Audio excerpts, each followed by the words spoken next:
إن الحمد لله نحمده ونستعينه ونستغفره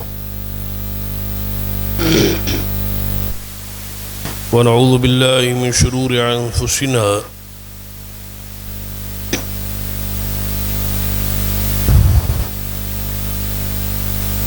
ومن سيئات أعمالنا من يهد الله فلا مضل له ومن يضلل فلا هادي له أشهد أن لا إله إلا الله وحده لا شريك له وأشهد أن محمدا عبده ورسوله أما بعد فإن خير الحديث كتاب الله وخير الهدي هدي محمد صلى الله عليه وآله وسلم وشر الأمور محدثاتها وكل محدثة بدعة وكل بدعة ضلالة أما بعد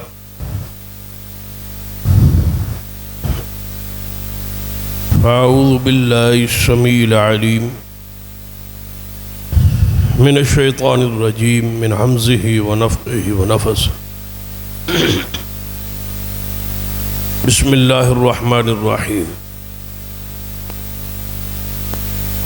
إنا نحن نزلنا الذكر وإنا له لحافظون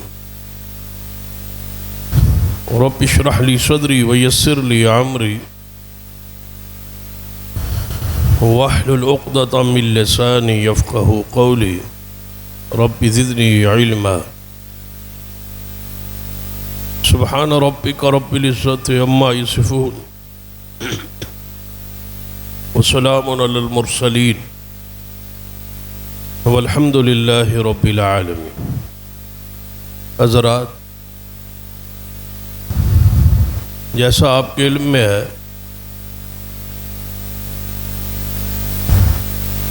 کہ آج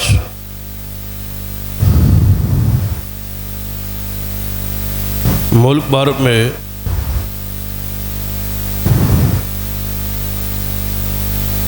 تحفظ اور دفاع اور ناموس قرآن پاک کے حوالے سے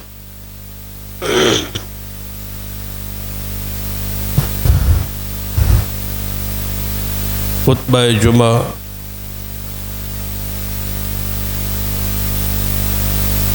دینے کا جماعت نے فیصلہ کیا.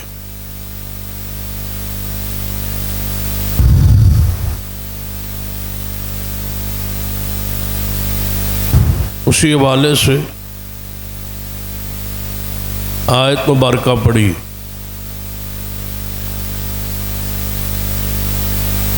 انا نحن نزلنا الذکر وانا لہ لحافظون،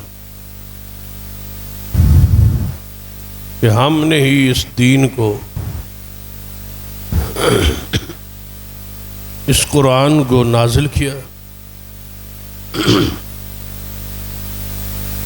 وَإِنَّا لَهُ لَحَافِظُونَ،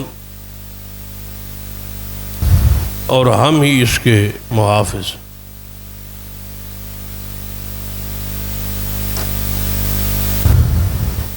قرآن پاک کے اس آیت میں دو چیزیں بیان ہوں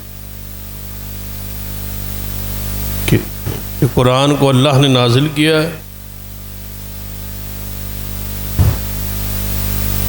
اور خود اس نے ہی اس کی ذمہ داری اٹھائی ہے کہ یہ محفوظ رہے.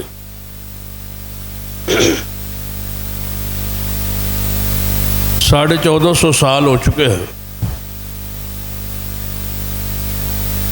یعنی 14.5 صدیاں بیت گئی.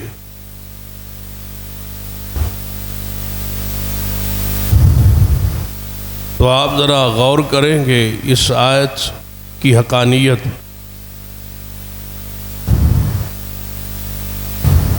جو اس میں خبر ہے کہ ہم ہی ہیں اس کی حفاظت کرنے والے، تو کیا اتنے صدیاں گزر جانے کے بعد کیا یہ خبر حق اور سچی اور لا رہے پوری دنیا کے سامنے اس ساری مخالفتوں کے باوجود، قرآن پاک کے خلاف بہت ساری تحریکیں اور کوششیں ہونے کے باوجود ایک حرف میں آج تک تبدیلی نہیں ہو سکی، نہ مٹایا جا سکا، نہ ختم کیا جا سکا۔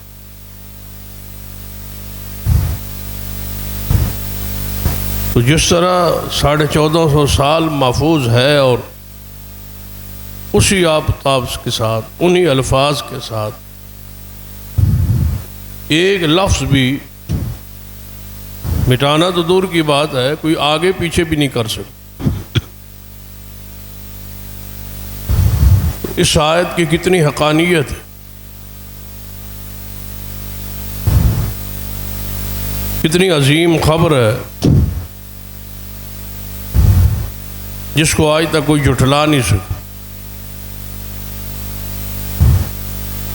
اتنے عرصے کے اندر کوئی انقطاع، کوئی صدی، کوئی زمانہ، کوئی سال ایسا نہیں گزرا کہ قرآن پاک اپنی اصلی صورت میں موجود نہ رہا، آج تک محفوظ ہے اور قیامت تک جب تک اللہ چاہے گا یہ محفوظ رہے گا اور موجود رہے۔ ایک رات ایسی آئے گی جس کے بارے میں حدیث میں خبر موجود ہے کہ جب اللہ تعالیٰ خود چاہے گا اس دنیا میں ایک ایسی رات آئے گی کہ دنیا سو رہی ہوگی اور اللہ تعالیٰ قرآن پاک کو اس دنیا سے اٹھا لے، اور برے ترین وہ لوگ ہوں جن کے سینوں سے بھی قرآن اٹھا لیا جائے۔ سویرے اٹھیں گے تو دنیا میں کوئی ایک ایسا انسان نہیں ہوگا جس کے سینے میں قرآن کے ایک لفظ بھی موجود ہو۔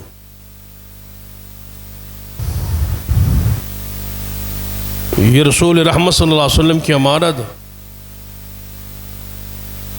نبی علیہ الصلوۃ والسلام نے فرمایا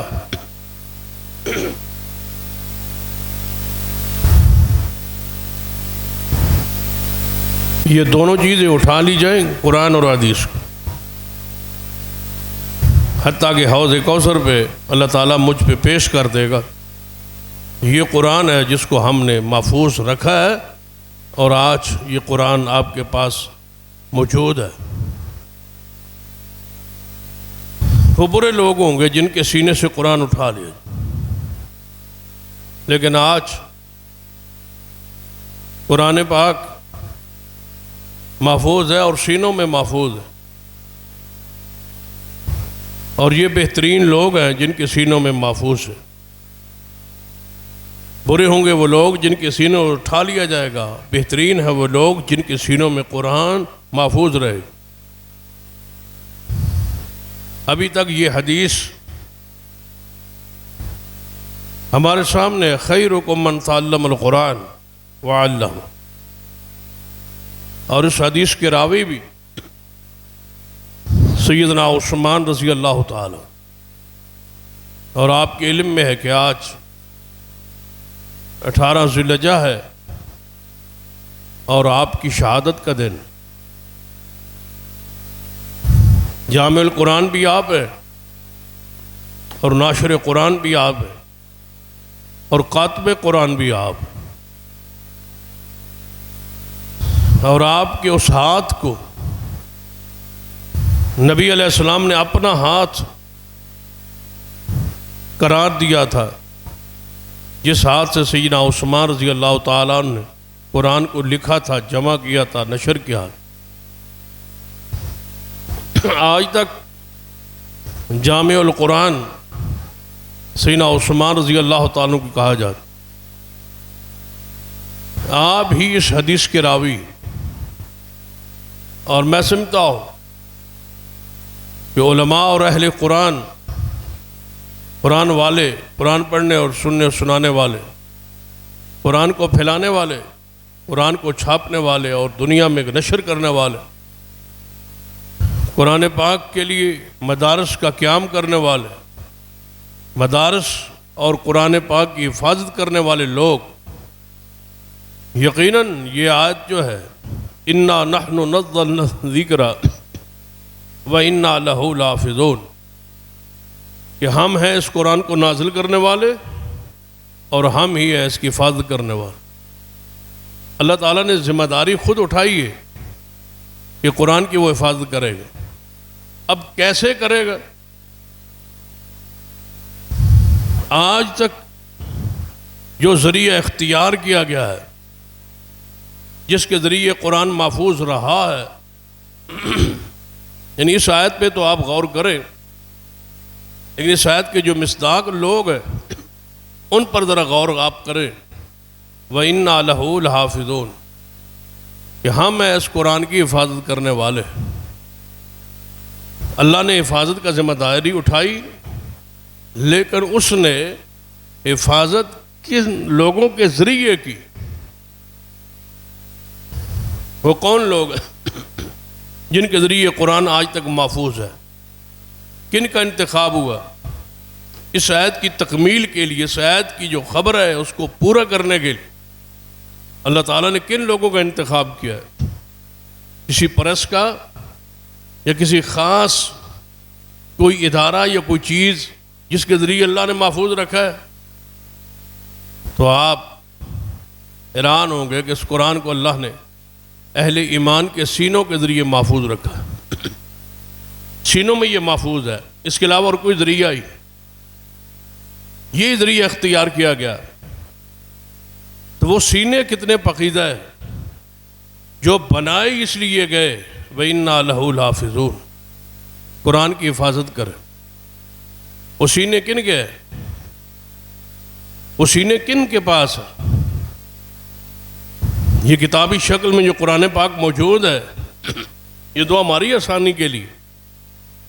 اس قرآن پاک کو بھی آپ دیکھیں، کوئی بھی قرآن پاک کسی بھی کمپنی کی وہ طباعت ہو تو وہ لے آئے تو اس کے آخر پہ ایک سرٹیفکیٹ ہوتا ہے، اس میں لکھا ہوتا ہے اس قرآن پاک کو حرف بحرف فلاں قاری نے پڑھا ہے اور اس نے یہ گارنٹی دی ہے کہ یہ قرآن بالکل صحیح اور غلطی سے مبرہ اور پاک ہے۔ تو گویا کوئی قرآن پاک چھاپنے والی کمپنی جو ہے اس کا سارے انحصار اور دار و مدار بھی حافظ کے سینے پر۔ حافظ گارنٹی دیتا ہے، قاری ضمانت دیتا ہے کہ میں نے اس کو حرف برف پڑھا ہے، اس قرآن میں کوئی غلطی نہیں۔ تو وہ سینے جن میں یہ قرآن محفوظ ہے، وہ سینے جن میں یہ قرآن محفوظ اور موجود ہے، آپ بتائیں کہ ان سینوں کا احترام آپ ذرا ایک اور انداز سے دیکھتے۔ یہ قرآن پاک جس رحل پہ پڑا ہوتا اس رحل کا ہم احترام کرتے۔ قرآن پاک جس غلاف میں لپٹا ہوتا اس غلاف کو ہم پاک اور صاف ستھرا رکھتے۔ قرآن پاک کو اونچی جگہ، بلند جگہ پہ رکھتے، اور اس الماری کو بھی، اس جگہ کو بھی صاف اور پاک رکھتے، اس کا ادب اور احترام اور اکرام کرتے جہاں قرآن رکھا جاتا۔ تو بتائیں جہاں اللہ نے قرآن رکھا ہے، کوئی وہ الماری ہے؟ کیا وہ کوئی غلاف یا رال ہے؟ اللہ نے قرآن رکھنے کے لیے، قرآن کو محفوظ رکھنے کے لیے اہل ایمان کے سینوں کو رکھنا۔ سینے ہیں وہ جن میں قرآن محفوظ رہے گا اور موجود رہے گا۔ اس حافظ کا، اس قاری کا، اس عالم کا احترام آپ پر کتنا واجب ہوگا جس کے سینے میں اللہ نے قرآن رکھا ہو۔ پورے کا پورا قرآن سینے میں موجود ہے اور سینے میں محفوظ ہے۔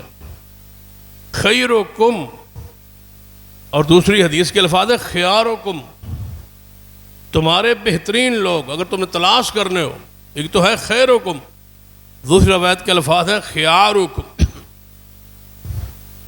تمہارے بہترین لوگ کون تلاش کرنے ہو، دیکھنے ہو، تو یہ فضیلت، یہ عزت، یہ عظمت، یہ شان پورے معاشرے میں ایک طبقے کو نصیب ہوئی ہے، اور وہ خیارکم کون ہے؟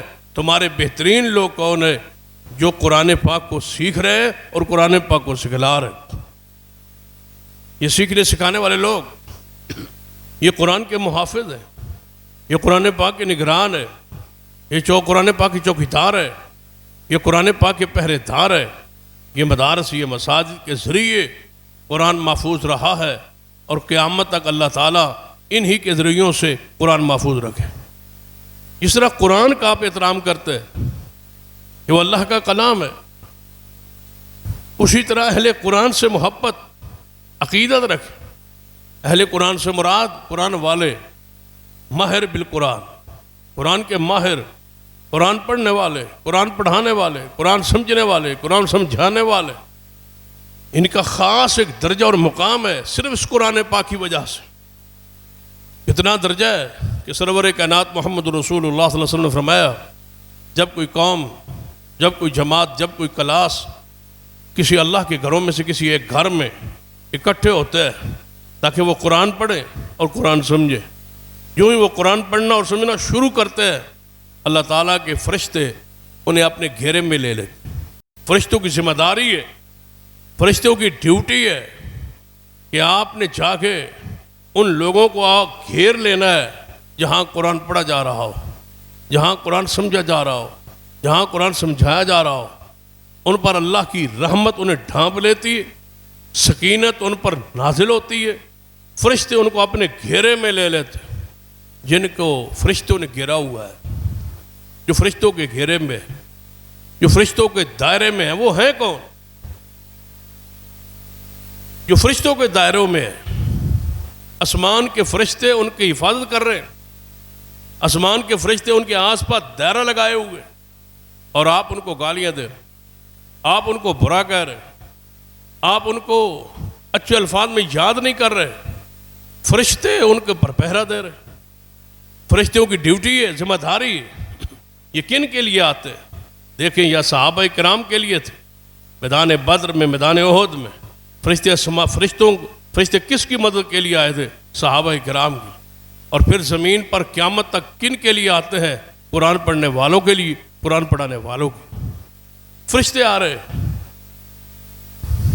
نبی علیہ الصلوۃ والسلام نے کیا فرمایا تھا اپنے صحابی سیدنا ابو موسیٰ اشعری رضی اللہ عنہ کہ وہ قرآن پڑھ رہے، تو نبی علیہ الصلوۃ والسلام سے آ کے عرض کیا، یا رسول اللہ صلی اللہ علیہ وسلم، میں قرآن پڑھ رہا، مجھ پر عجیب سی سکینت طاری ہوئی، تو یہ کیا ہے؟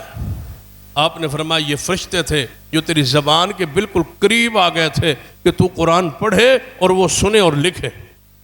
یہ فرشتے تھے، قرآن پاک کے اس ہونٹوں کا وہ بوسہ لے رہے ہیں، فرشتے ان ہونٹوں کا بوسہ لے رہے ہیں جو بچے قرآن پڑھ رہے ہیں، جو قرآن قاری پڑھا رہے ہیں، جو قرآن سمجھ رہے ہیں، سمجھا رہے ہیں۔ فرشتے آ کے ان کے ہونٹوں کا بوسہ لے رہے ہیں، ان سے محبت کر رہے ہیں، ان کی خوشبو سونگھ رہے ہیں۔ وہ قرآن کی، وہ اللہ کے ذکر کی خوشبو سے ان کے ہونٹ معطر ہے۔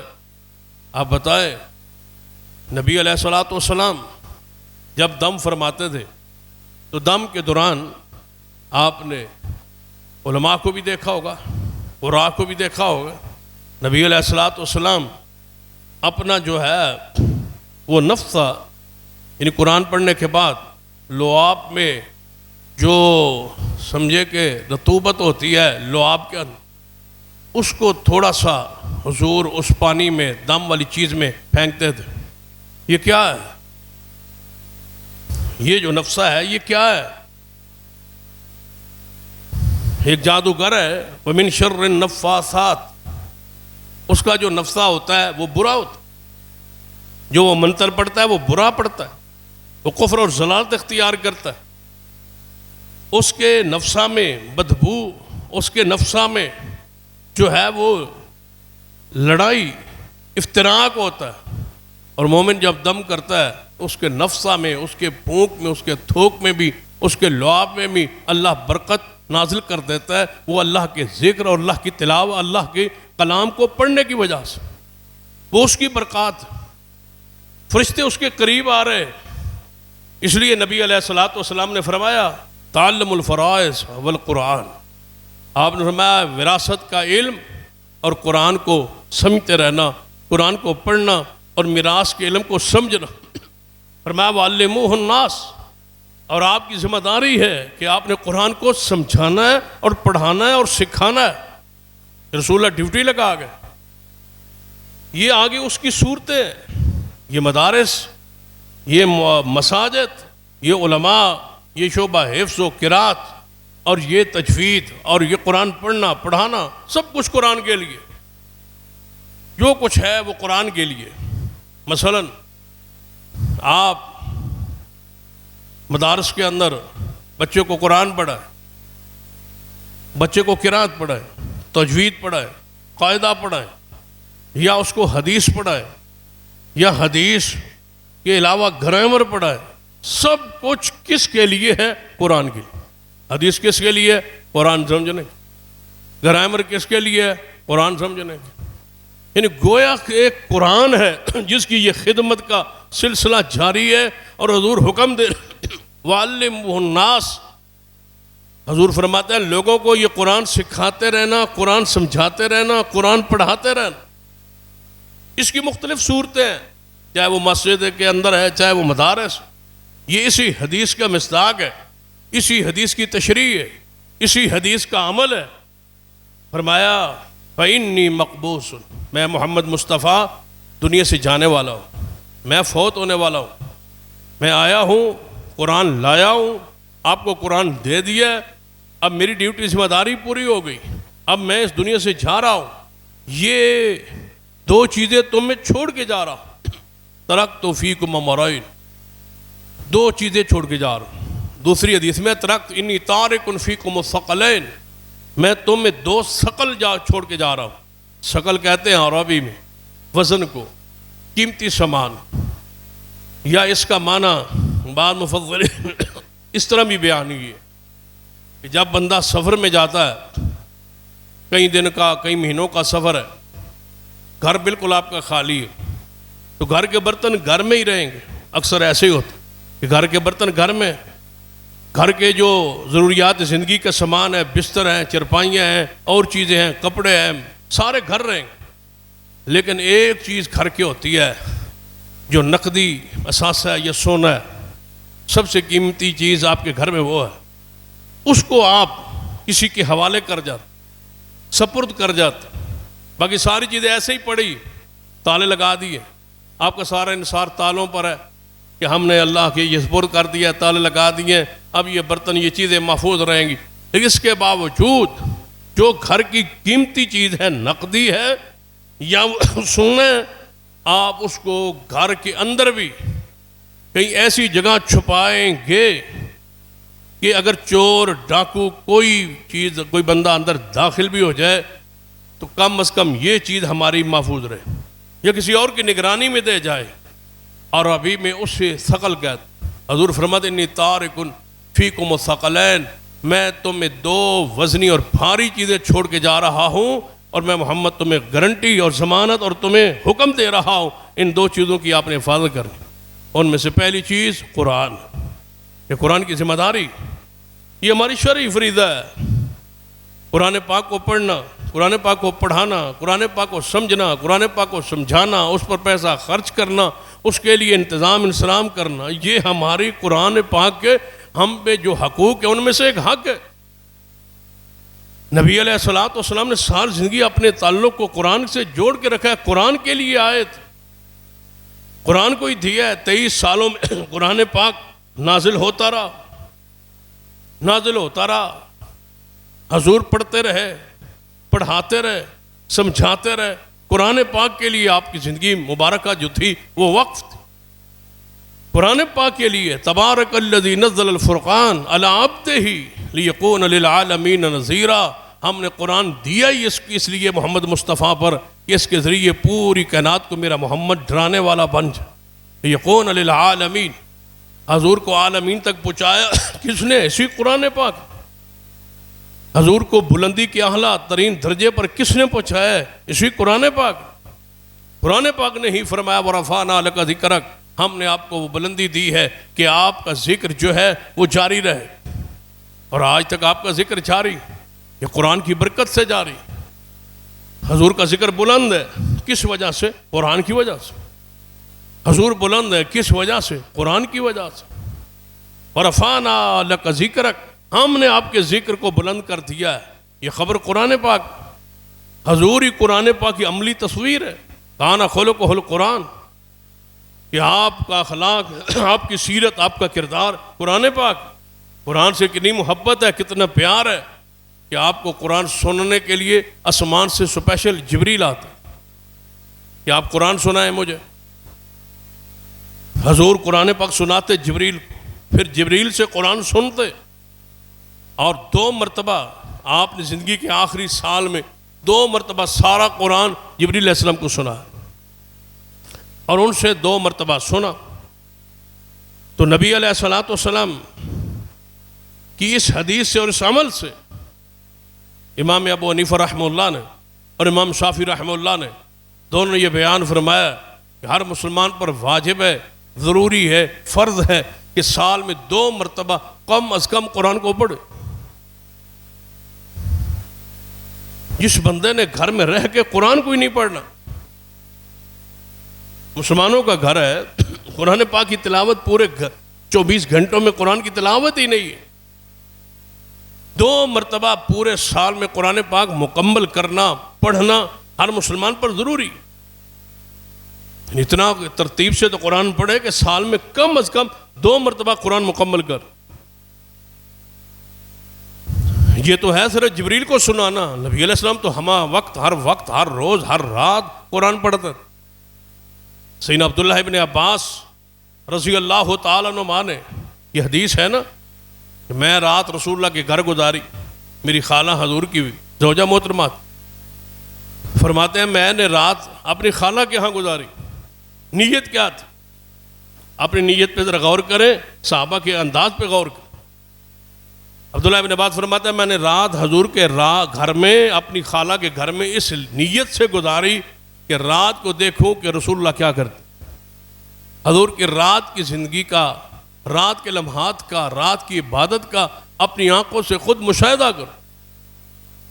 فرماتے ہیں میں نے کیا نہیں دیکھا، رات کا وقت تھا، حضور علیہ السلام عشاء کے بعد نماز پڑھ کے جب گھر تشریف لائے، کچھ دیر کے لیے آرام کر گئے، سو گئے، پھر حضور رات کے پچھلے پیر اٹھے۔ فرماتے میں دیکھ رہا ہوں، میں اب جاگ رہا تھا، لیٹا ہوا تھا لیکن جاگ رہا تھا، کیونکہ میں آیا ہی اس لیے تھا کہ حضور کو دیکھوں۔ فرمایا میں جاگ رہا تھا، حضور اٹھے، انہوں نے وضو کیا، وضو کرنے کے بعد آپ نے نماز شروع کی۔ پھر فرماتے ہیں جب حضور اٹھے اور نماز شروع کی، میں بھی اٹھا، میں نے بھی جا کے وضو کیا اور جا کے نبی علیہ السلام کے ساتھ کھڑا ہو۔ تو نبی علیہ السلام، میں حضور کے بائیں طرف کھڑا ہوں، تو نبی علیہ السلام میرا ہاتھ پکڑا اور مجھے دوسری طرف کر دی، کیونکہ جب 2 بندے جماعت کرائیں تو امام جو ہوتا ہے وہ بائیں طرف ہوتا، مقتدی دائیں طرف، اور بالکل برابر ہوتا۔ ہمارے ہاں رواج ہے، اور آپ نے شاید کبھی سفر میں دیکھا ہو کہ لوگ 2 کھڑے ہوں تو ایک تھوڑا سا آگے کھڑا ہوتا ہے، دوسرا پیچھے کھڑا ہوتا ہے، تھوڑا سا پیچھے ہٹ، تاکہ پتہ چلے کہ یہ امام اور یہ مقتدی ہے۔ یہ بات سر سے بات ہے، 2 بندے جماعت کرائیں، دونوں برابر کھڑے، خود بخود پہچان ہے کہ امام بائیں طرف ہوتا ہے، مقتدی دائیں طرف ہوتا ہے۔ فرماتے ہیں میں نبی علیہ السلام کے کھڑا ہوا تھا بائیں طرف، حضور نے مجھے پکڑا اور دائیں طرف کر دیا، میں دوسری طرف آ گیا۔ حضور نے قرات شروع کی قرآن پاک، سورۃ البقرہ کی تلاوت۔ میرے خیال میں تھا یہ ہے وہ قرآن سے شغف، قرآن سے محبت، قرآن سے پیار، قرآن سے تعلق، جو آج جس کی آج ضرورت ہے۔ قرآن پاک کی توہین کرے، تنقید کرے، پیروں ہیٹھ روندے، نعوذ باللہ، اور اس کو جلائے، ساری چیزیں گستاخی توہین. لیکن ہمارے اندر وہ غیرت، وہ جذبہ کیوں نہیں پیدا ہوتا؟ اس کی وجہ کہ ہمارا اپنا تعلق قرآن سے کمزور ہے. وہ تعلق مضبوط ہو تو پھر عوام برداشت کرے. ہمارے اندر یہ ایسے کیس، ایسے واقعات دنیا میں کیوں پیش آتے؟ کافر دیکھتے ہیں کہ ٹیسٹ کرتے ہیں کہ یہ کرتے کیا ہے. حضور کی گستاخی پر کیا کرتے، صحابہ کی گستاخی پر کیا کرتے، قرآن کی توہین پر کیا کرتے. ہمارے اندر وہ برداشت جو ہے معاملات میں ہونی تھی، وہ ہم نے عقیدے میں برداشت شروع کر. غیرت مر گئی ہے، مٹ گئی ہے، ختم ہو گئی. ہم سمجھتے ہیں کہ یہ برداشت ہے، یہ صبر ہے اور یہ تحمل ہے، یہ ہمیں برداشت کریں، جو کوئی کچھ کرتا رہے یہ برداشت. دیکھیں نا، حدیث پاک میں آتا ہے کہ جب اللہ تعالیٰ کی توہین کے الفاظ وہ یہودی نے کہے تھے، قرآن پاک نے کہا نا کہ اللہ کو قرض دو، جو اللہ تعالیٰ کو قرض دے گا وہ قرض حسنہ، اللہ تعالیٰ اس کو بہترین کر کے، دگنا کر کے لٹائے گا. اس سے مراد کیا تھا؟ وہ صدقہ کرے، خیرات کرے، زکوٰۃ دے. تو یہودیوں نے شاید کا مذاق اڑایا، کہنے لگے اب اللہ تعالیٰ غریب ہو گیا، فقیر ہو گیا اور پیسے مانگتا ہے، زکوٰۃ مانگتا ہے اور قرض مانگتا ہے. محفل سے یہودیوں کی لگی ہوئی تھی. یہودی جو پوپ پادری تھا، بڑا تھا، وہ مذاق کر رہا تھا قرآن کا. سیدنا صدیق وہاں سے گزر رہے، پوری محفل سجی ہوئی ہے یہودیوں کی. ادھر سیدنا صدیق اکیلے گزر رہے، ان کے کان میں یہ الفاظ پڑ گئے. یہودیوں کی محفل میں جا گھسے اور داخل ہو گئے. پادری کے منہ پہ جا تھپڑ مار، بھرے اجتماع. فرمایا اللہ کی تو توہین کرتا ہے. یہ غیرت کہاں سے آئے؟ اب کا پورا طبقہ ہے جو انہی اصحاب کو، انہی شخصیات کو برا کہہ رہے. کیا ہمارے ملک میں سیدنا صدیق کو کافر نہیں کہا گیا؟ ہم نے برداشت کیے. صحابہ کی توہین کی گئی، برداشت کی. رسول اللہ کی توہین ہوئی، ہم نے برداشت کیا. قرآن پاک کی توہین پوری دنیا میں جاری ہے، ہم برداشت. ہمیں برداشت کا سبق دیا جائے. کیا برداشت کرے بھئی؟ برداشت کی ایک حد ہوتی ہے، ایک انتہا ہوتی ہے، ایک اس کی حیثیت ہوتی ہے کہ کون سا معاملہ ہے جس میں برداشت ہے اور کہاں ہے جہاں اسلام ہمیں کیا حکم دیتا، کیا انداز. یہ مسئلہ اللہ کی توہین اور تنقید کا ہے. سیدنا صدیق آگے بڑھے، تھپڑ مارا اس کے منہ. حالانکہ ان سے بڑا حوصلے والا کون ہو سکتا، ان سے بڑا برداشت والا کون ہو. یہودی نے کہا یہ ابو بکر کو جرأت ہوئی ہے کہ ہمیں تھپڑ مار، یہ ہے مہاجر اور باہر سے آئے ہیں، اور ہمارے مدینہ کے ہمارے پوپ اور ہمارے پادری کو، یہودیوں کے اتنے بڑے پادری کو انہوں نے، جناب پوپ کو انہوں نے تھپڑ مار دیا. لوگوں نے کہا آپ محمد مصطفیٰ کے ساتھی ہیں، صحابہ ہیں اور بہت سارے ان کا جتھا ہے، فوج ہے، ان کے پاس طاقت ہے، قوت ہے، آپ حضور کو شکایت لگا دیں، حضور بدلہ لے. گواہ تو ہے کوئی نہیں. صدیق کے خلاف درخواست دائر کر، رسول اللہ کے پاس شکایت آ گئی کہ آپ کے ساتھی نے تھپڑ مارا ہے یہودی کے منہ پر، آپ بدلہ دیں، آپ تو انصاف کے حامی ہیں. رسول اللہ نے صدیق کو بلایا، فرمایا یہ واقعہ پیش ہے. جی یا رسول اللہ پیش آئے. فرمایا ہوا کیا تھا؟ یا رسول اللہ اس نے اللہ کی توہین کی، قرآن کا وہ مذاق کر رہا تھا، مجھے غصہ آیا، جلال آیا، میں نے اس کے منہ پہ تھپڑ دے مارا. رسول اللہ نے فرمایا تیرے پاس کوئی گواہ ہے؟ فرمایا یا رسول اللہ میں اکیلا جا رہا تھا، محفل ساری یہودیوں کی، مجمع سارا یہودیوں کا تھا، وہ کر رہا تھا، میں داخل ہو گیا، میں نے تھپڑ مار دی، میرے پاس کوئی گواہ نہیں. یہودیوں نے کہا یہ کیسے ہو سکتا ہے جی؟ ہم ایمان لائیں یا نہ لائیں قرآن پر، قرآن اللہ کی کتاب آپ پر نازل ہوئی ہے، ہم آپ کی قرآن پاک کی توہین کیسے کرتے ہیں؟ ہم نے نہیں کی. اللہ تعالیٰ کو ہم مانتے ہیں، اللہ تعالیٰ کا گالی دے رہے ہیں، یہ کیسے ہو سکتا ہے؟ یہودی صحیح لیکن اللہ کو تو ہم مانتے ہیں، ہم نے کوئی ایسی بات نہیں.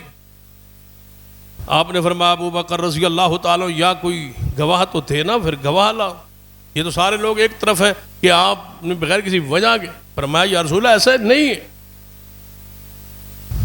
میرا کوئی گواہ نہیں ہے، لیکن معاملہ ایسا ہی. سیدنا صدیق کے بارے میں جب رسول اللہ یہ سنا تو آپ نے فرمایا ابو بکر یا تو پھر اسلامی عدالت ہے، رسول اللہ کی عدالت ہے، یا گواہ دینا پڑے گا یا پھر اس کا بدلہ کہ تھپڑ کھانا پڑے.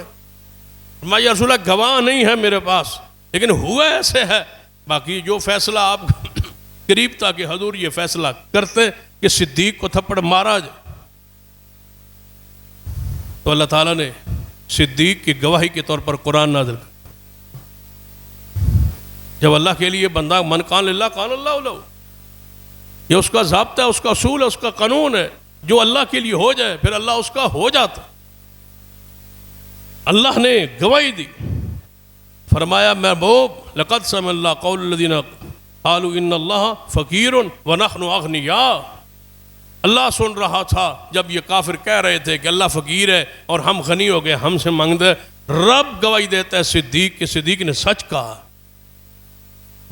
صدیق کو اللہ نے خود گواہ بن کے قرآن نازل کر کے، یعنی قرآن بندے کو گراتا نہیں ہے، قرآن سے تعلق جوڑو تو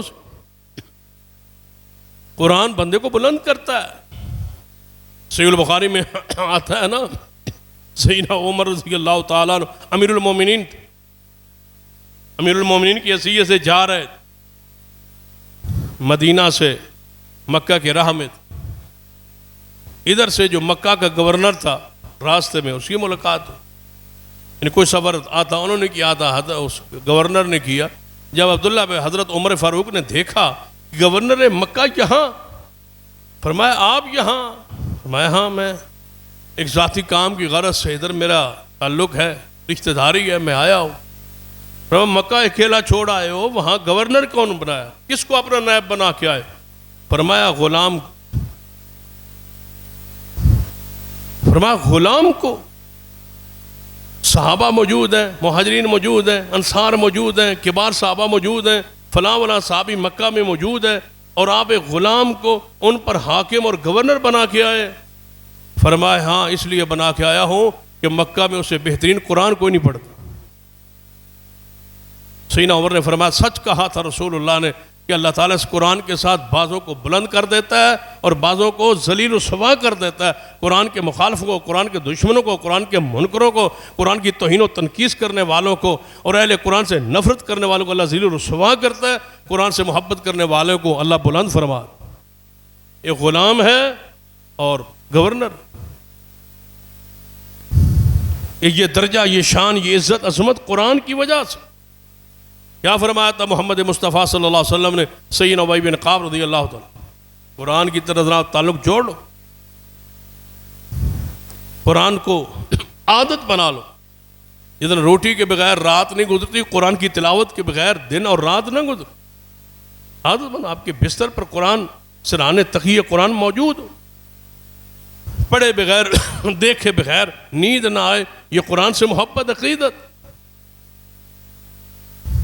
صرف اس کو اونچی جگہ پہ رکھ کے اور سارا سال نہ پڑھنا، سارا سال.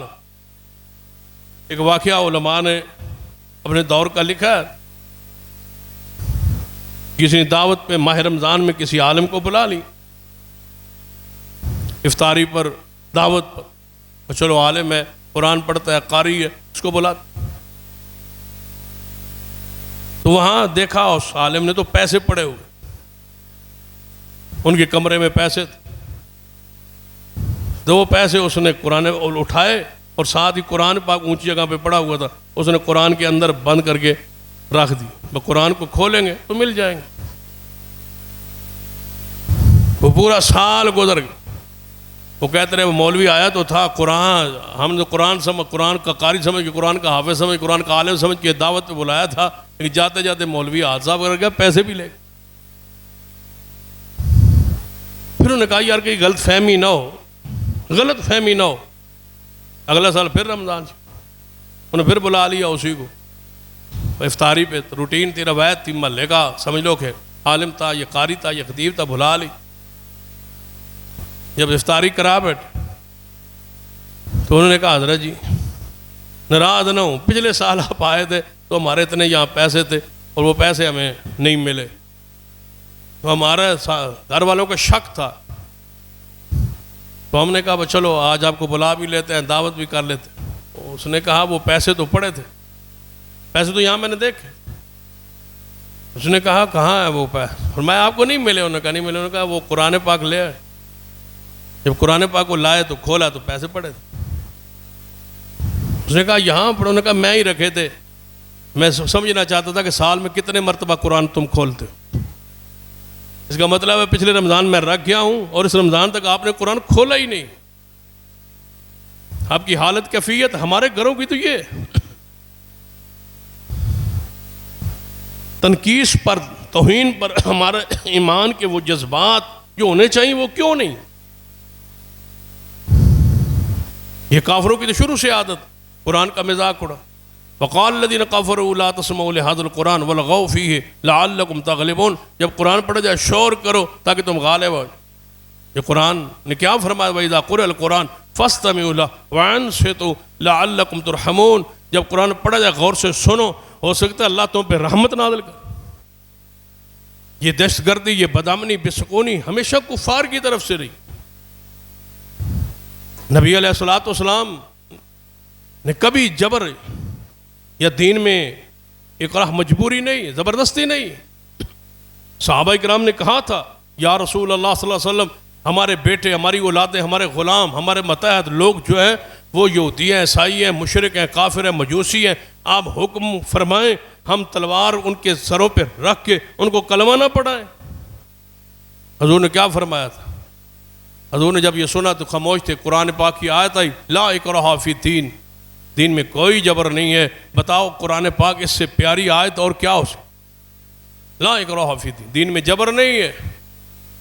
حق واضح ہے, باطل واضح ہے, وہ قرآن نے وضاحت کر دی ہے. کوئی مانے نہ مانے یہ اس کی مرضی ہے, جبر نہیں ہے. نہ بیوی پر جبر, نہ اولاد پر جبر, نہ بچوں پر جبر, نہ ہی ملازموں پر جبر. فرمایا جبر نہیں ہے اسلام میں. جس کا مرضی جی چاہے اسلام قبول کرے, جس کا جی نہ چاہے نہ کرے. دلائل دو. یہ اسلام کا مزاج. کافروں کا مزاج کیا ہے؟ قرآن کو نہ سن, قرآن کا شور کرو, قرآن کا استہزاء کرو. جب قرآن پڑھا جائے تو سیٹیاں اور اونچی اونچی آوازیں جناب لگاؤ. قرآن پاک کو 6 بھی تالے میں بند کر دو. ابن دغنہ کا کیا اختلاف تھا حضرت صدیق رضی اللہ تعالیٰ. صحیح البخاری میں ہے نا کہ حضرت ابوبکر صدیق رضی اللہ عنہ ہجرت کر کے جا رہے تھے حبشہ کی طرف. جب صحابہ گئے تھے حضرت صدیق نے بھی فیصلہ کر لیا تھا کہ میں حبشہ کی طرف ہجرت کر جاؤں. نبی علیہ السلام اجازت مانگی, یا رسول اللہ تنگ آ گیا ہوں, پریشان ہوں. آپ نے فرمایا تجھے اجازت ہے, آپ بھی ہجرت کر. صدیق ہجرت کر کے چل پڑے. جب مکہ سے باہر نکلے حبشہ کے راہ پہ جا رہے تھے, راستے میں کافروں کا بہت بڑا سردار ابن دغنہ وہ ملا. اس نے کہا ابوبکر کدھر جا رہے ہو؟ فرمایا تیرے شہر کے لوگوں نے مجھے رہنا میرا مشکل کر دی, میں جا رہا ہوں, چھوڑ رہا ہوں مکہ. ابن دغنہ نے کہا تھا ابوبکر تم نہ جاؤ, تم جیسا انسان اگر مکے میں نہ رہا مجھے ڈر ہے کہیں عذاب نہ آ جائے. کافر ہے. یہ ایک الگ موضوع ہے کہ کافر نے کتنی مرتبہ کتنے مواقع پہ سچی باتیں کہہ کے صحابہ کی مدح کی ہے, تعریف کی. وہی الفاظ صحیح البخاری میں جو سیدہ خدیجہ نے جب حضور غار حرا سے آئے تھے اور جبریل آئے تھے, پہلی وہی آئی تھی. جو الفاظ حضرت خدیجہ نے محمد مصطفیٰ کے حق میں کہے وہی الفاظ یہاں ابن دغنہ صدیق کے حق میں کہے. ایک لفظ کی بھی کمی اور بیشی نہیں. آپ تو غریبوں سے محبت کرنے والے, آپ تو لوگوں کو کما کے دینے والے, آپ تو غریبوں کی حمایت کرنے والے, مہمان نوازی کرنے والے. آپ جیسا انسان یہاں سے نکل جائے یہ برداشت. آپ آ جائے, میں پناہ دیتا ہوں. صدیق تجھے کچھ نہیں کہا جائے گا, میں ضمانت دیتا ہوں, میں پناہ دیتا ہوں, آپ میری پناہ میں مکہ میں رہے. صدیق وہاں سے واپس پلٹ. یہ دوبارہ ہجرت جب مصطفیٰ کے ساتھ ہوئی, یہ الگ دوسری ہجرت, واپس پلٹ. ابن دغنہ نے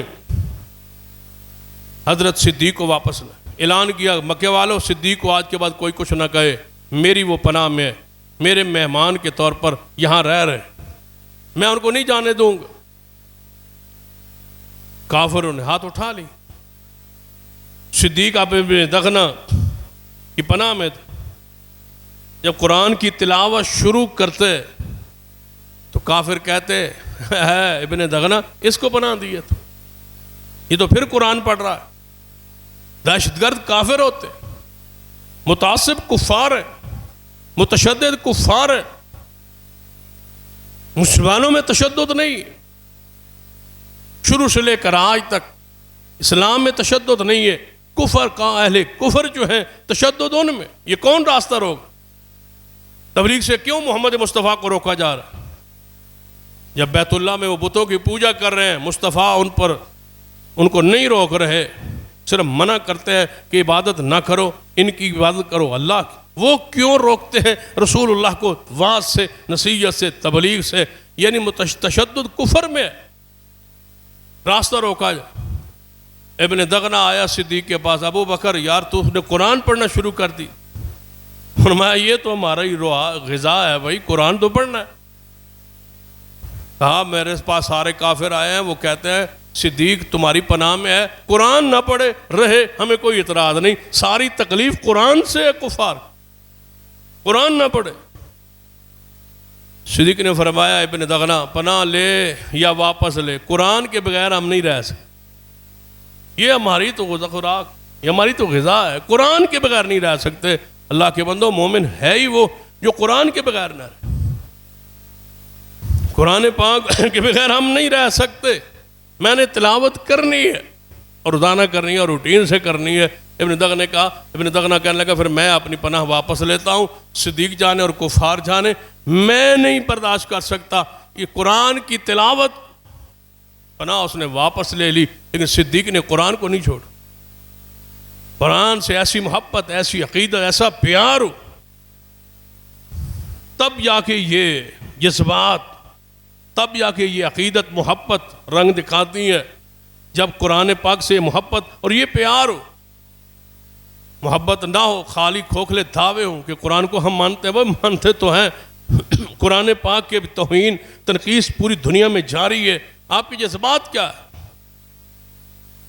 جو آپ کر سکتے ہیں آپ نے وہ کیا ہے.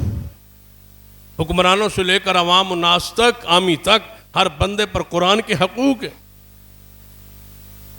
جو وہ کر سکتے ہیں اس کو کرنا اس پر واجب و فرض و ضروری ہے. عوام الناس سے احتجاج کر سکتے ہیں وہ احتجاج کر, حکمران بائیکاٹ کر سکتے ہیں وہ بائیکاٹ کر. سفارتی بائیکاٹ ہو, اخلاقی بائیکاٹ ہو, معاشی بائیکاٹ ہو, ہر کے معاملات, لین دین, آنا جانا, سفارت, سب کچھ ختم. ایسے ممالک سے, خاص کر اس ملک سے, سویڈن سے, جس نے توہین قرآن کو اپنا جناب مذہب کا حصہ بنا لی یا اپنی پہچان بنا لی ہے کہ قرآن پاک کی آئے روز توہین کریں اور دیکھیں مسلمان کہاں جاتے. یہ کوئی ضروری نہیں ہے کہ کئی صدیاں اس کو لگ جائے. کافر یہی تلاش میں ہے کہ کب ان کی وہ ایمان کی جذبات ختم ہوں تاکہ ہم آگے بڑھیں. صحابہ کی توہین اس لیے کرتے, پھر رسول اللہ صلی اللہ علیہ وسلم کی توہین ہوتی, پھر قرآن پاک کی توہین. یہ ترتیب ہے کافروں کی کہ پہلے دیکھیں یہ کہاں تک جاتے, پھر وہ کچھ عرصے کے لیے خاموش ہو جاتے. جب دیکھتے ہیں کچھ نہیں کر رہے پھر اور ٹیسٹ. کہیں ایسا نہ ہو یہ ٹیسٹ لیتے لیتے لیتے اس نتیجے پر وہ پہنچ جائیں کہ یہ اب کچھ بھی کرنے کے قابل لائق نہیں رہے. اس لیے آپ صدا آواز بلند کرنا آپ پر فرض ہے, ضروری ہے, لازم ہے. قرآن سے محبت, عقیدت کا اظہار. کیا کہا تھا وہ حدیث پاک میں ہے نا کہ صحابی نبینا تھا, حضور کی عزت اور حرمت کا مسئلہ تھا, اور بیوی تھی اس کی ام ولد لونڈی, اس کے بطن سے, اس کے پیٹ سے اس کے بچے تھے. اور بچوں کے بارے میں حدیث میں آتا ہے انتہائی خوبصورت موتیوں جیسے دو بیٹے اس عورت کے اس شوہر سے تھے. نبینا تھے صاحب, کافرہ تھی وہ, اور لونڈی تھی, کافرہ تھی. حضور کی توہین کرنے لگ. جب توہین کرنے لگی تو نبی نے صحابی نے کیا کہا, اب بھائی تیرے پیٹ سے تو میرے بچے بھی ہیں اور موتیوں جیسے بچے ہیں, لیکن رسول اللہ کی توہین تو نہ کر. نبینا میں ضرور ہوں, آنکھیں میری نہیں ہے, لیکن حضور کی توہین میں برداشت نہیں کر سکتا, یہ میرے ایمان کا مسئلہ. عورت بعد نہ آئی, انہوں نے کسولا پکڑا، اس کے پیٹ پہ رکھا، اور تیسرا بچہ پیٹ میں تھا، نبینا ہو کے اس کے پیٹ کے اوپر کسولا رکھ کے دبایا، پیٹ چاک کیا، عورت کو قتل کیا، نہیں روکے نہیں بات. یہی ہے نا ما ورائے عدالت قتل. صحابی رسول نے کر دی، لیکن اس کو عدالت کا تحفظ، کیونکہ رسول اللہ کی عدالت میں یہ کیس آ رہا ہے، رسول اللہ کی حرمت کا مسئلہ ہے، فیصلہ رسول اللہ نے کرنا ہے، حق رسول اللہ کا ہے. اس لیے امت کے علماء پر سے اجماع ہے کہ ما ورائے عدالت قتل نہیں، لیکن عدالت کے اندر کیس فیصلہ کرنے والے بھی وہی لوگ ہوں جو فیصلہ قرآن اور مصطفیٰ کی سنت کے مطابق پھر کریں، تاکہ اہل ایمان کو یقین ہو یہاں سے فیصلہ آئے گا تو محمد مصطفیٰ کے حق میں آئے گا، رسول اللہ کے حق میں. یہ قتل ہو گیا، پورے مدینہ میں بات پھیل گئی، عورت قتل ہو گئی، نابینا صحابی کی بیوی قتل ہو گئی. حضور نے صحابہ کو بلا لی، آپ نے فرمایا میرے صحابہ وہ لونڈی جو قتل ہوئی ہے کسی کے علم میں ہو؟ سارے خاموش ہیں. رسول اللہ صلی اللہ علیہ وسلم جب سمجھا کہ میری جماعت کے کسی شخص کا یہ کام نہیں ہے، آخری آپ نے معاملے کے طور پر آخری بات کے طور پر رسول اللہ نے فرمایا میرے صحابہ میں تجھے اللہ کا واسطہ دیتا ہوں اور ان حقوق کو یاد دلاتا ہوں جو اللہ نے محمد کے حقوق آپ پہ رکھے. اگر میرے حقوق کا تم پوری طرح پاس رکھتے ہو تو تمہیں اللہ کا واسطہ دیتا ہوں، تم میں سے اگر کسی شخص کو اس عورت کے قاتل کا علم ہو تو وہ مجھے بتلا دے. وہ صحابی کھڑا ہو گیا، نبینا پیچھے بیٹھا تھا، کانپ رہا ہے. حضور کے صحابہ نے اس کو پکڑا، نبینا تھا، حضور کے قریب لائے، فرمایا مجھے ذرا قریب کرو. حضور کے قریب آیا، یا رسول اللہ وہ میری بیوی تھی نا. اب فرمایا ہاں بیوی تو تیرے بیوی کے بارے میں ہی تو تلاش کریں کہ اس کا قاتل کون ہے. فرمایا یا رسول اللہ اس کا قاتل میں آپ.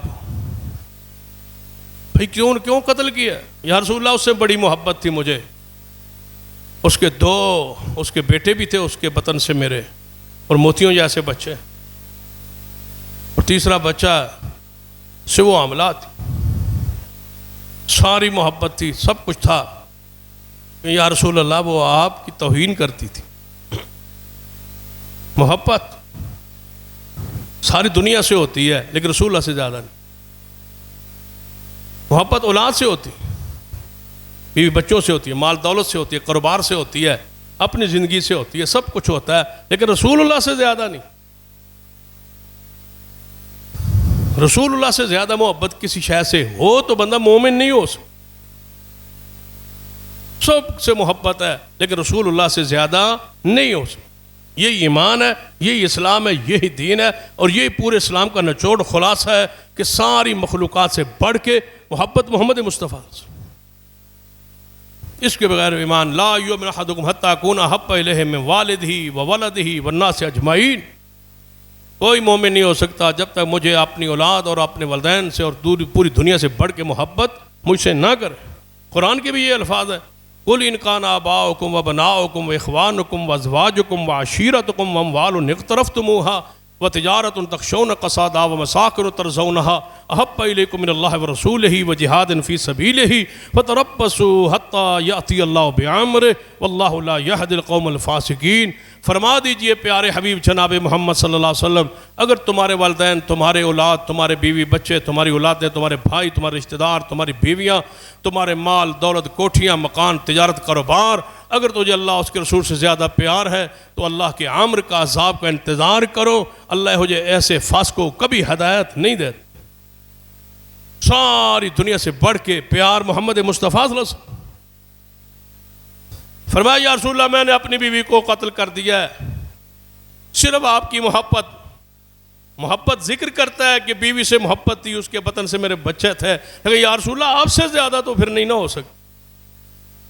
ام سعد کو حضرت سعد نے کیا کہا تھا جب سعد مسلمان ہوئے تھے؟ ماں نے احتجاجاً بھوک ہڑتال کر دی، دھوپ میں بیٹھ گئی، میں سائے میں نہیں جاؤں گی، میں دھوپ پہ بیٹھی رہوں گی، نہ کچھ کھاؤں گی نہ کچھ پیوں گی، اور مدینے کی گلی میں دھوپ میں مر جاؤں گی۔ لوگ کہیں گے سعد وہ ہے جس نے اپنی ماں کو بھوکا مار دیا ہے محمد مصطفیٰ کی وجہ سے۔ بھوک ہڑتال پہ ہے، سعد آئے، دیکھا ماں تڑپ رہی ہے بھوک سے اور دھوپ میں، بھوک ہڑتال میں۔ فرمایا ماں کیا مسئلہ ہے، چھائے میں بیٹھ جا۔ اس نے کہا کلمہ چھوڑ دے، چھائے میں چلی جاؤ۔ فرمایا کچھ کھا لے، فرمایا کلمہ چھوڑ دے، محمد مصطفیٰ کو چھوڑ دے، کھانا پینا شروع کر دوں گی۔ فرمایا سعد نے اے ماں ایک بات پہلے سن لے، تیری جیسی ہزار ماں ہو بھوکی مر جائے، محمد کا کلمہ نہیں چھوڑا جا سکتا۔ یہ بات ہے اسلام کی، دین کی محبت کی، باقی آگے تیری مرضی ہے، دھوپ پہ مر یا چھاں پہ آ جا، یہ تیری مرضی ہے، لیکن اگر تو کہے کہ کلمہ چھوڑ دے، محمد مصطفیٰ کو چھوڑ دے، یہ نہیں ہو سکتا۔ ہزاروں مائیں محمد کی جوتے پہ قربان۔ کیا حیثیت ہے رسول اللہ کے مقابلے میں؟ یہ توہین کا سلسلہ، قرآن کی توہین ہے تو یہ رسول اللہ کی توہین ہے، یہ اللہ کی توہین ہے، یہ قرآن کی توہین، یہ رسول اللہ کی توہین۔ یہ کافروں کا وتیرہ ہے، کافروں کا یہ انداز ہے۔ اس دن سے لے کر آج تک کافر تشدد پر ہے، مسلمانوں کے راہوں کو روکتے ہیں، جہاد کے راہوں کو روکتے ہیں، قرآن کے راستوں کو روکتے ہیں، تشدد کرتے ہیں، جبراً اپنے مذہب کو مسلط کرتے۔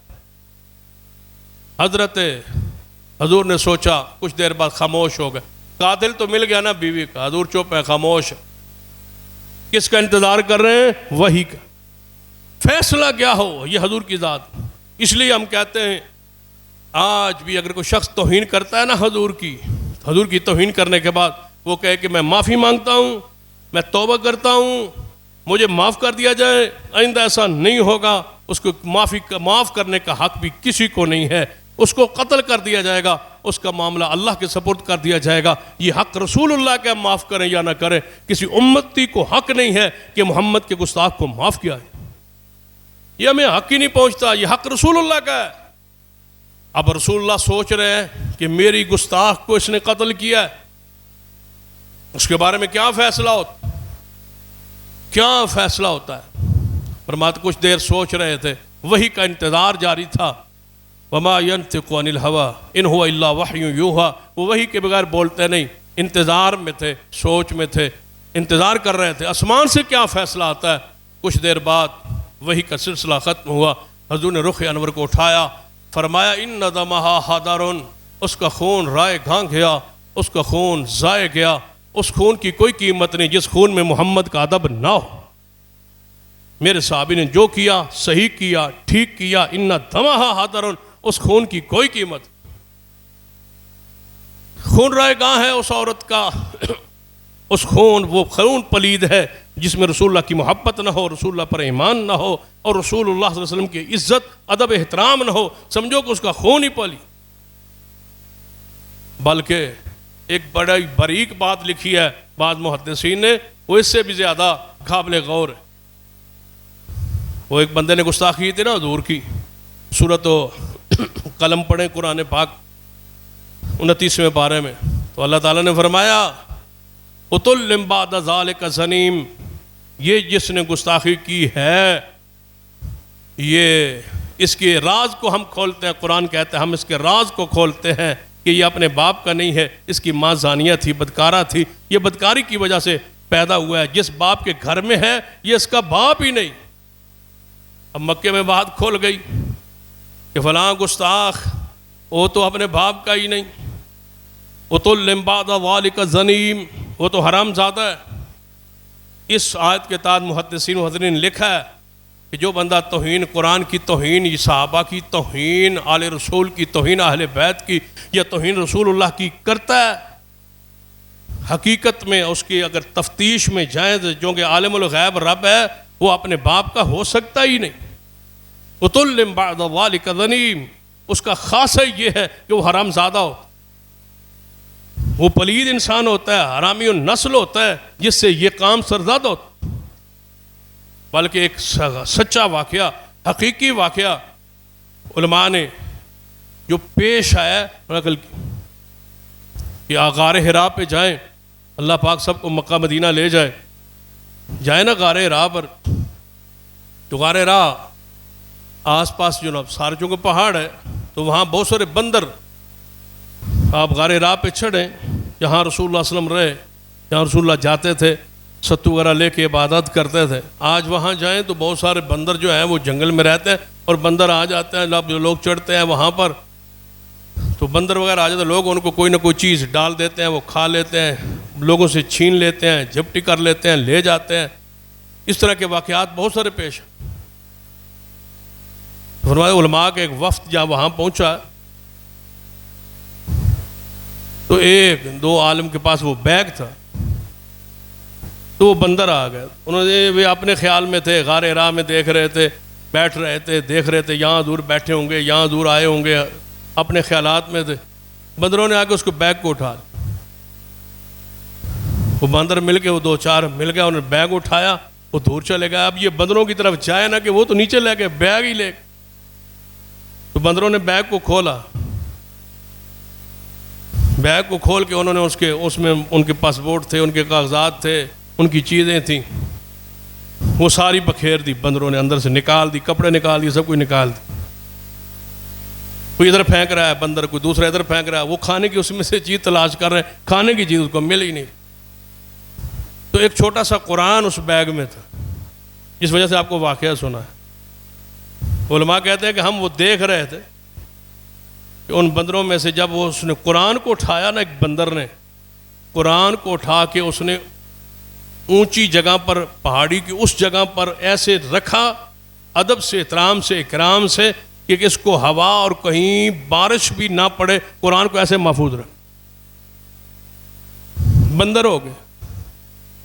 کہتے ہیں ہم حیران کہ ہم نے بڑی مشکل سے وہاں پھر اترے، کچھ کاغذات ہمیں ملے، کچھ نہ ملے، کچھ پاسپورٹ ملے، کچھ نہ ملے، 2-3-4 ساتھیوں کو اس میں سامان تھا، لیکن قرآن انہیں ایسی محفوظ جگہ پہ رکھا. ہم حیران ہو رہے تھے کہ بندر اور قرآن کا احترام. یہ بندر ہے، جانور، قرآن کا احترام کر. یہ تو اس دور کا چند مہینوں کا، یہ چند یعنی سالوں کا واقعہ ہے نا. بخاری میں تو آتا ہے، بندروں کی غیرت کا تذکرہ بھی بخاری میں آتا ہے کہ انہوں نے بندریہ کو بدکاری کرتے دیکھا تو بندروں نے مل کے اس کو پتھر مار کے رجم کیا. یعنی غیرت بھی ان میں موجود ہے اور قرآن سے محبت، عقیدت بھی موجود. ایسے بے شمار واقعات ہیں. پچھلے دنوں میں وہ کلپ وائرل نہیں ہوا تھا کہ قاری قرآن پڑھ رہا ہے اور بلی اس کے کندھے پہ آ کے قرآن سن رہے. شاہ عبد الغنی رحمہ اللہ کے بارے میں معروف واقعہ ہے کہ قرآن پڑھ رہے تھے، تقریر میں قرآن پڑھ رہے تھے تو پرندہ چڑیا اڑ کے ان کے سر کے اوپر بیٹھ گئی. جب تک قرآن پڑھتے رہے وہ اڑی نہیں. ایسے کئی واقعات. قرآن پاک میں جنات کا واقعہ نہیں ہے. قُلْ أُوحِيَ إِلَيَّ أَنَّهُ اسْتَمَعَ نَفَرٌ مِّنَ الْجِنِّ فَقَالُوا إِنَّا سَمِعْنَا قُرْآنًا عَجَبًا يَهْدِي إِلَى الرُّشْدِ فَآمَنَّا بِهِ وَلَن نُشْرِكَ بِرَبِّنَا أَحَدًا. سورۃ الجن. اللہ فرماتا ہے، میری طرف حضور فرماتا ہے، میری طرف وحی کی گئی ہے. آج رات میں قرآن پڑھ رہا تھا اور جنوں نے آ کے میرے قرآن کو سنا. جنات قرآن آ کو سن رہے ہیں، حضور پڑھ رہے ہیں، وہ سن رہے ہیں. سورۃ الجن قرآن میں پڑھ. آج بھی مکہ مکرمہ میں وہ مسجد جن ہی معروف ہے جہاں محمد مصطفیٰ قرآن پڑھ رہے تھے.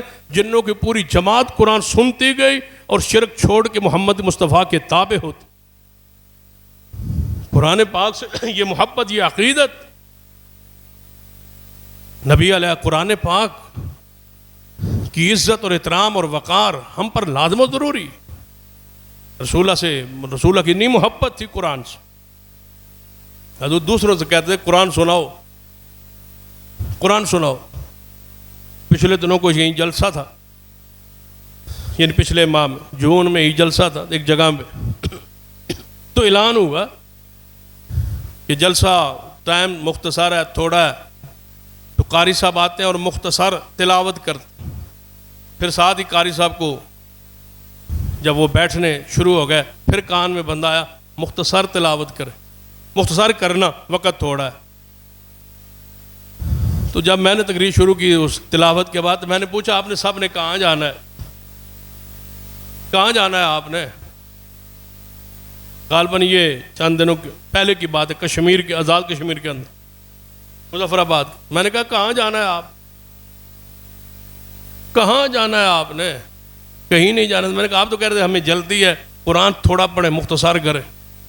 کبھی مومن بھی یہ کہتا ہے کہ قرآن کو مختصر کریں. یہ الگ بات ہے کہ قاری دیکھے مجمع کا ماحول ہے، وقت کا تقاضا، برکت کے لیے چاہتا یاد تلاوت کر دے، یہ الگ مسئلہ ہے. لیکن آپ کو کیا گھبراہٹ ہے کہ قرآن کو مختصر کرے؟ کیوں مختصر کرے تلاوت کو؟ ساری زندگی قرآن پڑھا جاتا رہے اور ہم سنتے رہے. عبداللہ ابن عباس کی وہ روایت آپ کو سنا رہا، یعنی قرآن پڑھ رہا ہوگا تو رکا آ جائے گا مختصر کرے. نعت شریف پڑھی جا رہی ہوگی، بس جی چند کلمات پڑھیں، نعت پڑھیں، لیکن 2-3 شعر پڑھیں، بس. کیوں بھائی؟ اس کے تلاوت کے بعد جب نعت خوان شروع ہوا وہ بندہ ہی پیچھے کھڑا ہو گیا، پیچھے اس کا کندھا پکڑے، بس کر. میں پیچھے بیٹھا تھا، میں نے کہا چھوڑ دیں اس کو، نعت شریف پڑھنے دیں. وہی وقت گزر جائے جو محمد مصطفیٰ کی نعت سنتے گزر جائے، وہی سعادت ہے. زیادہ سے زیادہ یہ ہوگا نا ہم تقریر مختصر کر دیں گے، وعظ آگے مختصر کر دیں گے، نعت حضور کی پڑھ رہا ہے پڑھنے دیں. وہی لمحات باسعادت ہیں جو حضور کی نعت سنتے گزر جائے. وہ کتنے مبارک لمحات ہیں کہ قرآن پڑھتے ہماری زندگی کے لمحات گزر جائیں، قرآن پڑھنے. ابن عباس کیا فرماتے ہیں؟ میں حضور کے ساتھ آگے کھڑا ہو گیا، حضور کے ساتھ آگے کھڑا. نبی علیہ السلام نے قرآن کی تلاوت شروع کی، نماز تہجد میں سورۃ البقرہ کی تلاوت شروع کی. میرے خیال میں تھا کہ سورۃ البقرہ پوری پڑھیں گے، 2.5 پارے. سورۃ البقرہ ختم ہوئی تو رسول اللہ نے سورۃ آل عمران شروع کر دی. جب آل عمران کے آخر پہ پہنچے میرے خیال میں تھا کہ اب رکوع میں جائیں گے، لیکن حضور نے سورۃ النساء شروع فرما دی. 5 پارے حضور نے ایک رکعت میں پڑھے. یہ ہے قرآن سے شوق، قرآن سے محبت. حضور صحابی فرماتے ہیں حضور جب اس آیت پہ پہنچے نا، ان تعذبہم فانہم عبادک، اے اللہ اگر تو عذاب کرے تو یہ تیرے بندے ہیں. عیسیٰ علیہ السلام کو اللہ تعالیٰ پوچھے گا نا قیامت والے دن، انت قلت للناس اتخذونی و امی الہین من دون اللہ، اے عیسیٰ ابن مریم آپ کہے آئے تھے کہ مجھے اور میری ماں کو معبود بنا لینا، اللہ بنا لینا، اللہ کا حصہ بنا لینا. یا اللہ میں نہیں کہہ آیا تھا، میں تو جب ان میں تھا تو میں نے کو توحید کا آواز کیا. جب تو نے مجھے زمانوں پہ اٹھا لیا، مجھے نہیں پتا بعد میں یہ کیا کرتے رہے دنیا میں، مجھے اس کا کوئی علم نہیں ہے. تو جانتا ہے جو کچھ میرے اندر ہے، میں نہیں جانتا جو کچھ تیرے نفس میں ہے. اللہ اگر فرمایا پھر ان کے بارے میں کیا فیصلہ کرواتے ہو عیسیٰ ابن مریم؟ فرمایا ان تعذبہم فانہم عبادک، اگر تو عذاب کرے تو یہ تیرے بندے ہیں اور اگر معاف کر دے تو تیرا معاملہ ہے. اللہ میں ان کے بارے میں کچھ نہیں کہتا. حضور جب اس آیت پہ پہنچے تو رو پڑے. فرمایا عیسیٰ اے میرے بھائی عیسیٰ ابن مریم یہ کہہ رہے ہو ان تعذبہم فانہم عبادک، تیرے بندے ہیں، عذاب کر دے تیری مرضی، چھوڑ دے تو تیری مرضی. جب اس آیت پہ پہنچنا تو حضور ساری رات فجر کے وقت تک حضور یہی پڑھتے رہے، ان تعذبہم فانہم عبادک، اگر ماں عذاب دے تو تیرے بندے. عیسیٰ ابن مریم کا یہ قول قرآن میں نقل ہے، اگر تو عذاب کرے تو یہ تیرے بندے ہیں، اگر معاف کرے تو تجھے کوئی پوچھنے والا نہیں، لیکن اگر عذاب دے تو تیرے بندے ہیں، میں کچھ نہیں کہتا. حضور فرماتے ہیں میں یہ نہیں کہوں گا، میں نہیں یہ کہوں گا کہ عذاب دے تیرے بندے ہیں، میں کہوں گا تیرے بندے ہیں معاف فرما دے. میں نہیں کہوں گا کہ تیرے بندے عذاب دے یا چھوڑ دے، نہیں، میں تو کہوں گا اے اللہ ان کو معاف کر، ان کو معاف کر، ان کو معاف کر. تمہارا حق نہیں بنتا محمد پر درود و سلام بھیج. اللہم صلی علی محمد وعلی آل محمد. حضور فرماتے ہیں میں تو یہ نہیں کہوں گا، میں تو نہیں کہوں گا، میں تو یہی کہوں گا اللہ معاف کر دے، میری امت کو معاف فرما دے، میری امت کو معاف فرما دے. تو دوستو قرآن پاک سے محبت، قرآن پاک سے عقیدت، قرآن پاک سے پیار، قرآن پاک کا دفاع، قرآن پاک سے محبت یہ ہم پر فرض ہے اور اسلام کا قرض ہے اور حضور کی امانت ہے. ہم نے اس کو سنبھالنا ہے اور اس کے لیے اپنی زندگی کو وقف کرنا. یہ مساجد، یہ مدارس، یہ طلباء، یہ علماء، یہ اساتذہ، جو کچھ صدقہ و خیرات جو کچھ ہے اسی قرآن کے لیے. ایک تو ہے یہ ہے اس قرآن سے محبت کہ ہم نے اس کو پڑھانا ہے، پھیلانا ہے، پڑھاتے رہنا ہے، ان کو چلاتے رہنا ہے، یہ ہمارا ایک قرآن سے محبت عقیدت کا اظہار ہے۔ اور دوسرا کہ ہم نے قرآن پاک کا جو توہین کرتا ہے، گستاخی کرتا ہے، اس کے خلاف اپنی آواز کو، اپنی بساط، اپنی طاقت کے مطابق اس آواز کو بلند کرنا ہے، تاکہ اس کا دفاع اور اس کے دشمن جناب ان کو تنبیہ ہو کہ مسلمان زندہ ہے، قرآن والے زندہ ہے، قرآن پڑھنے والے زندہ ہے، قرآن پڑھانے والے زندہ ہے، قرآن سے محبت کرنے والے زندہ ہے۔ قرآن سے ہم نے محبت عقیدت کا اظہار کرنا ہے۔ حضور کا خط گیا تھا نا کسریٰ کے پاس، حضور کا خط، اس نے جب حضور کا خط دیکھا نا، اس میں قرآن بھی تھا، حدیث بھی تھی، اس نے خط کو پکڑا اور پھاڑا، ٹکڑے کر کے پھینک دیا۔ حضور کو خبر پہنچی فلاں نے تمہارا خط جو ہے پھاڑ دیا ہے، فرمایا اس نے میرا خط پھاڑا ہے، اللہ اس کی حکومت کو پھاڑ دے گا۔ پھر وقت آیا، چند دن ہی نہیں گزرے تھے، اللہ نے حکومت کو پارا کر کے رکھ دیا۔ آپ اللہ سے یہ دعا تو کر سکتے ہیں نا کہ اللہ گستاخوں کو اپنے انجام تک پہنچا دے، اللہ ان کو عبرت کا نشان بنا دے، اللہ ان ملکوں کو جو قرآن کی توہین کرتے ہیں، گستاخی کرتے ہیں، اللہ ان کو پارا کر دے، ان کے عزائم کو تباہ و برباد کر دے۔ اللہ امت مسلمہ کو غلبہ نصیب فرما دے۔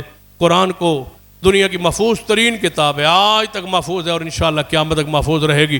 ہم اس کے دفاع کے لیے، اس کے تحفظ کے لیے، اس شاہ اللہ کی نشانی، اس نبی پاک کے عظیم معجزہ کے لیے ہم انشاءاللہ آج تک اپنی زندگی وقف کیے ہوئے ہیں۔ انشاءاللہ ہم بھی، ہماری اولادیں بھی، ہمارے دوست احباب رشتہ دار جماعت، سب کچھ مال دولت پیسہ وقت اس قرآن کے لیے ہے، اور انشاءاللہ قرآن کے لیے ہی رہیں گے، قرآن کے لیے جئیں گے، قرآن کے لیے مریں گے۔ اللہ مجھے اور آپ کو توفیق دے۔ اقول قولی ھذا واستغفر اللہ لی ولکم ولسائر المسلمین وآخر دعوانا الحمدللہ۔